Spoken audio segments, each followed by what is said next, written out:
నమస్తే. ఎన్నో ఆధ్యాత్మిక కార్యక్రమాలు నిరంతరం మన ఛానల్‌లో కొనసాగుతూనే ఉంటాయి.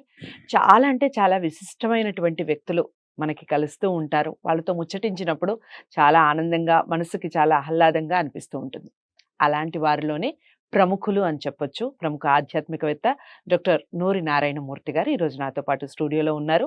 పండగల విశేషాలు తెలుసుకునే ప్రయత్నం చేద్దాం. ఈ శ్రావణ మాసంలో వచ్చే ముఖ్యమైన పండుగల గురించి మాట్లాడే ప్రయత్నం చేద్దాం. దాంతో పాటుగా ధర్మ సందేహాల రూపంలో కొన్ని ధర్మ సందేహాల్ని తెలుసుకునే ప్రయత్నం చేద్దాం. ఇక నుంచి మాక్సిమం గురువుగారు అందుబాటులో ఉన్నప్పుడల్లా ఖచ్చితంగా ప్రోగ్రామ్ చేసే ప్రయత్నం చేస్తాను. వీడియోని ఎక్కడా కూడా స్కిప్ చేయకుండా చూడండి. డౌట్స్ ఏమన్నా ఉన్నా, మీరు ఇంకేమైనా తెలుసుకోవాలి అనుకున్న కుతూహలం మీకున్నా ఖచ్చితంగా కామెంట్ బాక్స్‌లో తెలియచేయండి.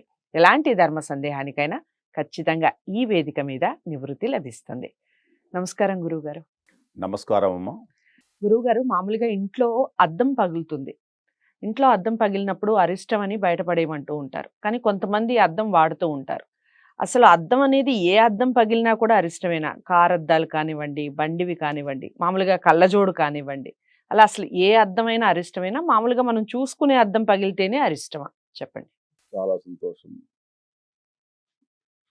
ప్రశ్న వేసినందుకు సంతోషం. అద్దం పగిలినందుకు కాదు సంతోషం. హ్మ్. ధర్మాన్ని తెలుసుకోవాలి అనేటువంటి తపన ఉండటం గొప్ప విశేషం. హ్మ్. అయితే ఇంట్లో అద్దమే కాదు, కళ్ళజోడు అద్దం పగిలినా కూడా, కారు అద్దం పగిలినా కూడా, అసలు ఏది పగిలినా కూడా ఇబ్బందే.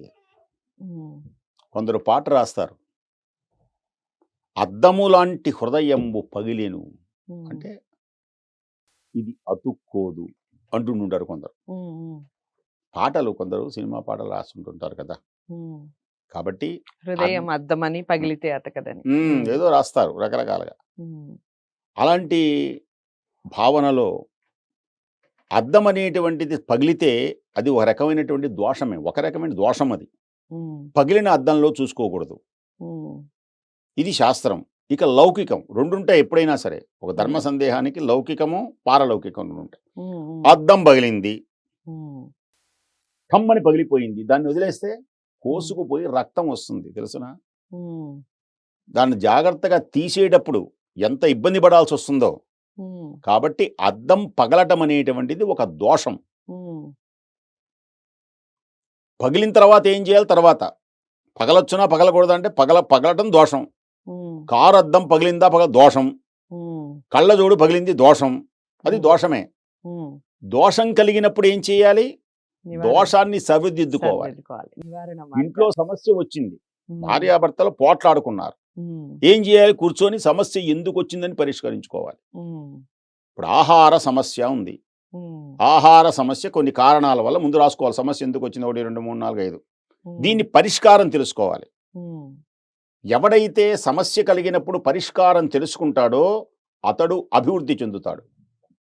ఎవడైతే సమస్యని తొందరగా పరిష్కారం చేసుకోకుండా హ్మ్. అలాగే ఉంచుతాడో ఇబ్బంది పడతాడు. ఉదాహరణకు అద్దం పగిలింది, అది హ్మ్. సమస్యే, తప్పే, హ్మ్. దోషం. దాన్ని శుభ్రం చేసి కొత్త అద్దం వేసుకోవడమే. హ్మ్. మరి ఏం జరుగుతుంది దాని వలన?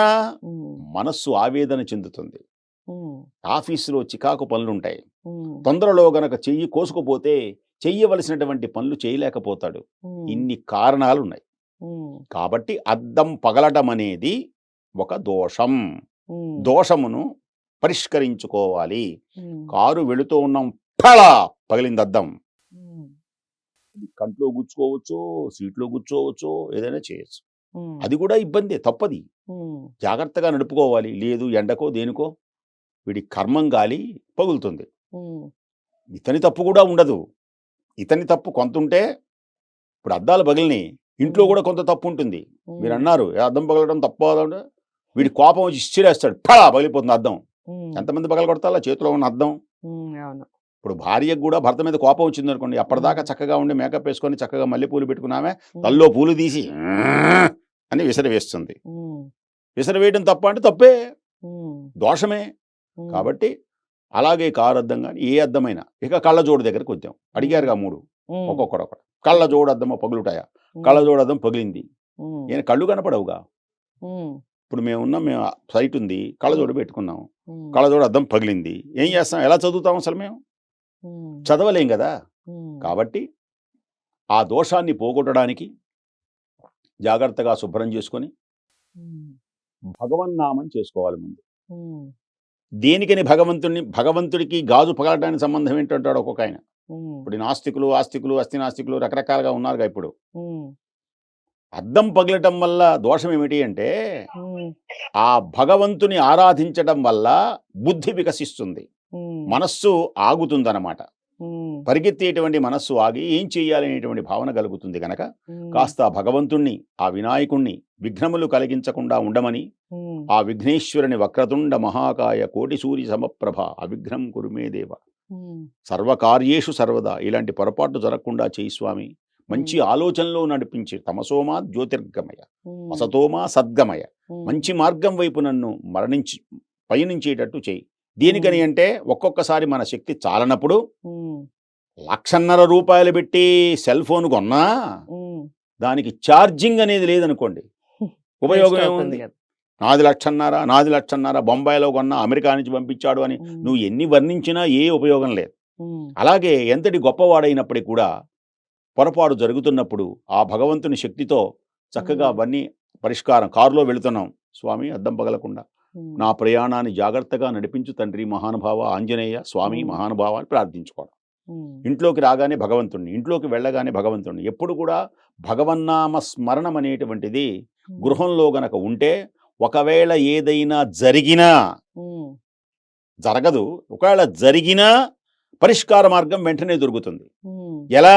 జోరున వాన కురిసినా ఒక్కడు తడవకుండా వస్తాడు. ఉమ్, ప్రపంచం తడుస్తుంది కానీ ఒక్కడు తడవకుండా వస్తాడు. దేనివల్ల? గొడుగు అనేటువంటి దానివల్ల ఉమ్, తడవకుండా వచ్చినట్లుగా ఆ భగవంతుని యొక్క శక్తి వలన అతనికి ఏ విధమైనటువంటి దురా ఆలోచనలు, దుష్ట ఆలోచనలు, ఆవేదనలు కలగకుండా చక్కగా ఉంటుంది కనుక ఆ ఉమ్. దోషాన్ని పరిష్కరించుకొని చక్కగా చేసుకొని ఆనందంగా ఉండవలసిందిగా కోరుతున్నాము.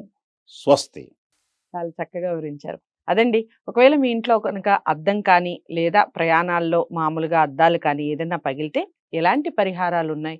ఏ విధంగా చేసుకోవాలి? ఈ విషయాలన్నీ తెలుసుకున్నాం కదా! ఖచ్చితంగా పాటించే ప్రయత్నం చేయండి. ఇక నుంచి మీరు ఎటువంటి ధర్మ సందేహం ఉన్నా కామెంట్ బాక్స్‌లో తెలియచేయండి. తదుపరి కార్యక్రమంలో ఖచ్చితంగా గురువుగారిని అడగటం జరుగుతుంది. దానికి సంబంధించిన సమాధానం కూడా గురువుగారు చాలా చక్కగా వివరించడం జరుగుతుంది. గురువుగారిని కలవాలి అనుకుంటే స్క్రీన్ మీద కనపడే నెంబర్‌కి కాల్ చేయొచ్చు. వీడియోని లైక్ చేసి షేర్ చేయండి. ఛానల్‌ని సబ్స్క్రైబ్ చేసుకోండి. మరో మంచి వీడియోతో మళ్ళీ మీ ముందుకొస్తాను. అంతవరకు సెలవు. నమస్తే.